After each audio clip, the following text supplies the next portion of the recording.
Howdy everybody, Brian here from quantlabs.net. In this video I'm going to be showing you the listener for incoming emails for crypto trading signals from this service I have got, the Quant Analytics. So basically this listener code, which is in Python, can be found over on my GitHub repository here at Quant Labs. And then under there you'll find algo trading signal with email. The name of the file here we're talking about is this one, test IMAP order GitHub Python.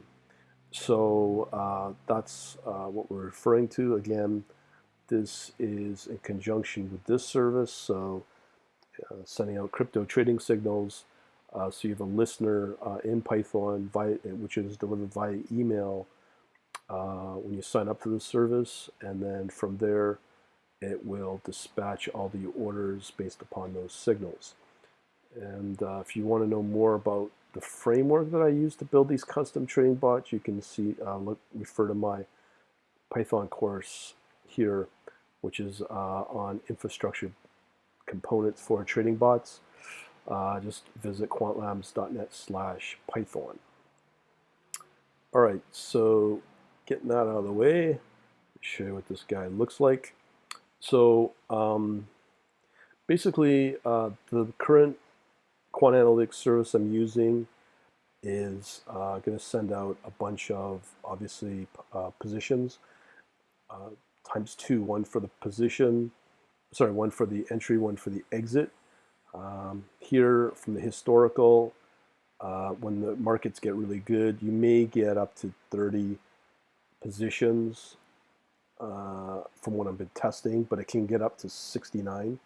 So in there, the performance has been pretty good for the last week as I've been tweaking this thing. We usually try to get a profitable daily return target of 1%. So the last 4 days we got really close. We've got 4 days here. This one's really close, and this is the first attempt. All these other negative ones are from not having a stable internet connection where I was, so it just had nothing but negative returns, but it really starts here. All right, so knowing that, that's the history right now, and basically from there what we do is we have, as I said, the bot running, or the listener running, which is this right here, and it's just waiting for signals. So it sends out a kind of like polling, waiting for and checking the inbox, your email inbox you can really control it every 1 second, 5 seconds. All right, so continuing along, what does this signal, when it does get received from the service, and there's a genuine signal, be it an entry or an exit, this is what it will look like. Give you a message start. It'll have your from to your registered email when you register in the Quant Analytics service. In this case, whatever it is, you have here the subject, which is obviously a crypto signal for today's date, time, the pair, and what side it is, if it's entry or exit. And then we break it down again. You can display the contents of the body, but basically what we're doing here is we have the date, time, the weighted average of the 5 coins that I've talked about in the past, that being Bitcoin, Ethereum, Bitcoin Cash, Litecoin, and Ethereum Classic. In this case, what was the position for which pair? Everything's in USDT in the spot market on Binance. So in this case, it's BNB against USDT or Tether. We have the latest closing price, the entry price, and in this case, it will return the profit and whatnot. So that's also for the exit. We also can do as well for the entry as well. So let's go through the source code now. This is what I usually do for new people. As a note, if you are new to all this and you want to get this service up and running, you're not technically capable, you don't think, let me know. I can probably customize something for you, obviously for a fee or something, but let me know and we'll work something out. Okay, so here's how it works. So essentially in Python, once you get everything set up and you have the appropriate packages, so in this case we are going to need the ccxt package, as well as, I believe these are core standard Python packages that you don't need to install, but you definitely do need ccxt to connect into an exchange. And again, I cover that in this course here under the Python as one of the requirements to connect, obviously, to an exchange. In my case, I'm using Binance. So we have a separate function here, and the reason that I provide this code as open source or for free is here you'll get the symbol, the side which is entry or exit. We need to translate it to either to be a sell or a buy in this case. We have the amount. So this is where you have the ability, if you have another system or other code that can determine how much you want on the amount to trade. So in my case, I usually just trade the minimum for now and ramp it up as the bot performs better. And then obviously you can use other metrics that you can build and customize yourself to ramp up the amount based upon other metrics you might have in the market or access to. So you can fully customize the amount that you want to buy. And then of course we have the price, which is the price in USDT or tethered. That's what we're usually buying in. So part of the other deal you'll need to get is when you set up the Binance API in your account, you'll need to get your API key and secret key. I have a tutorial video on that if you want to know that, on how to retrieve it. Also, you need to know what kind of order you want it to be, if it's a limit or a market order. Also, as I said, there's the side that you want to buy on, if it's a buy or a sell. In my case, everything is just entry to exit, but I'll show you how to translate. That's pretty basic. Here you can set your default at 1 amount, the price or whatever it is. In here I provide the source code on where you can get this sample code as well. So here, you can get all the sample code, and once you start to understand how the ccxt Python package works as well. Another reminder I'd like to put out there is right at the top here. This is where I got the code on how to do the emailing piece as well, right at the top there from Stack Overflow. So continuing along here, and part of the parameters of the order, you can set either as part of the parameters, when you want to go live, you just set this flag, the test, to false, and that will trade live on Binance. And then with if you set it to true, it's already in test mode. So here I just print out this message before you start monkeying around with Binance and setting up the orders. So again, there's some further customization here that you'll need to go over, setting up the API secret key from Binance, as well as testing this part out as well before you start letting this trading bot run wild on your Binance account. So again, customization we can take care of for you. Just let me know. So this right here, this line right here, is the one that takes care of the order. So I comment that out, obviously. So you have the symbol, type, side, amount, price, and then the parameters all set up here, and in the argument list as well for this Python package. All right, so here's the emailing piece. So if you go into my GitHub here, right here, you'll see all these other Python files, and they're fairly old, a year old. Some of these can work. in there, there's one example that will show you how to filter out. Works the same way, accessing your email, but you can customize on what it retrieves and downloads from your email service, be it if it's your own custom domain or if you're using something like Yahoo or Gmail as well. So we need to talk about that as well up here at the top here. So a couple things to take note. When you get a signal from my quantlabs.net server, usually takes 15 seconds to receive it. So the opportunity will still be in play. I have looked at other message queuing services. They're a lot more complicated to work with, be it if it's Telegram or a custom built one. I was thinking of doing Redis. It's just not secure. So I'm just keeping it simple by doing it via email. So here you can see you can set up your email with IMAP, the protocol, and here's how to do it with Gmail.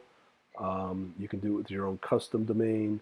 You can set it up with your own email as well, whatever it will be. And here on the password, you can just say, okay, before I run it, it will ask for the email password, and that's all you need to do to connect into your email provider if your domain or hosting provider allows IMAP, and they should, because that's pretty standard.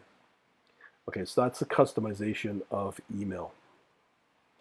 So once you get that working, what we do here is this is the main starting loop in here.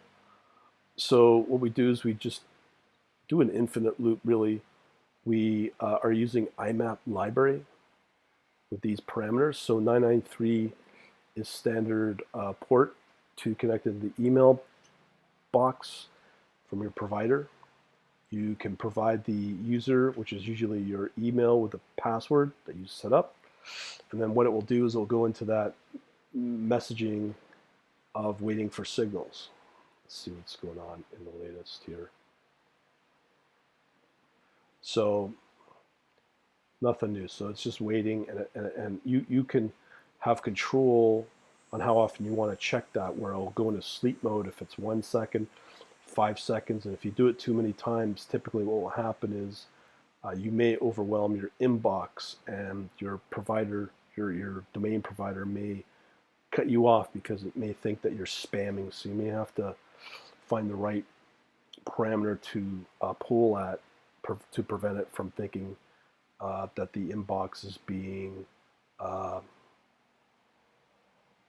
basically being pounded with connections, to prevent it from either being from a hacker or from a spammer.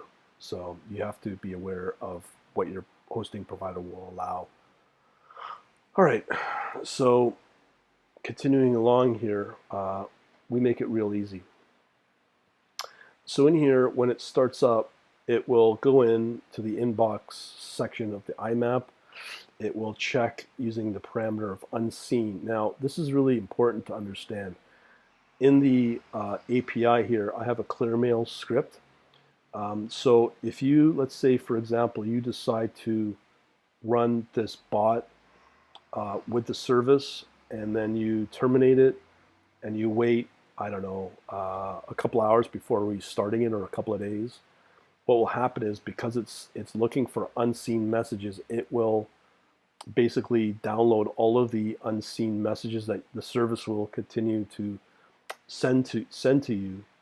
So they could be a couple hours old, could be a couple of hours or a couple of days old, which means that they're invalid. And because you're working potentially with live orders, as those orders come in, it will process them as real orders and live orders at that time. So it's very, very critical that you should clear out your email inbox, okay, before resetting and restarting your this program, this script that I'm showing you. Okay, so I want you to be kind of aware of that. All right, so knowing that, and everything's assumed to be brand new, and there's no old messages in there. It's ready to download new emails, signals. This is what it does. It goes into a loop, and it does a fetch here, and it will do some SMTP messaging, and there's a couple of things we can do. You see we have a message start. We print out who it's from, who it's to, the date, the subject, all the usual.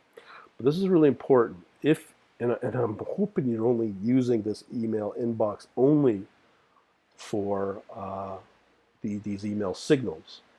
But if not, or if you get spam at that email, what you can do in the subject is, if it doesn't have that header crypto signal in it, it will filter out that email and continue to the next email. But if it does have the crypto signal title in the subject line, then we know it's a crypto signal for my service, and then we can continue from this point on. And this loop, basically what it does, it goes through the actual body email, walks through, as you can tell, and starts printing out each line, and it filters out all the necessary components. So, as I said, this is a typical email here in the body, so it's only going to have one line. So it's not going to go beyond that, beyond the first line. But if it meets all the criteria, we do our tokenizing right here by splitting everything by space. And then we have our tokens, and then we can grab our symbol, our closing price, and our side using these parameters, okay? And this is typical what it will be right here. This is the message of the body right here, okay? This line right here, line 19, okay? So that would be a typical message, okay? So once we know that and we have the proper tokens, what we can do here, as I said, we're doing exit or entry. We need to turn them into either a sell or a buy. As I said, it's a pretty simple condition. It's an exit, it's an actual sell. If it's an entry, turn it into a buy, okay, using the side variable. And you don't need to have these lines in here. This is for debugging, for less experienced people. And then it will pass that data, these arguments, into the function I mentioned up here for the order. Now, what you'll see here on the amount, I default to 0.1. The minimum order for USDT is actually 10, because this might get rejected, so you can do that. And just to ensure that you understand this, very important to understand the Binance. If you are using Binance, which I hope you are, just understand the Binance trading rules. And here, what you need to understand is the minimum trading needed for the amount to make the trade happen. And for USDT, let me just see here. So here we have Bitcoin, so it's 0.0001. If we go under the fiat, under USDT, you can see here that for all the pairs, all the minimum order to make an order happen has to be 10 USDT. So that's the amount. So it can be 10 right here, or depending if you want to, well, you're only going to be getting USDT, so it'll be 10. And that's 10 US dollars as well, the equivalent.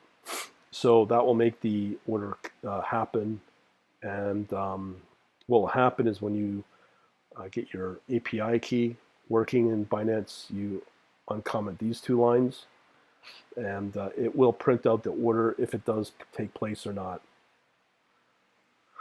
And once that happens, it will sleep for 5 seconds, whatever you set it at, and wait for the next potential inbox check on the next signal email. So that's pretty well it. Hopefully this will help you out. And as I said before, if you need someone like myself to customize it, let me know, and we can go from there. Thanks for watching. Have yourselves a good day.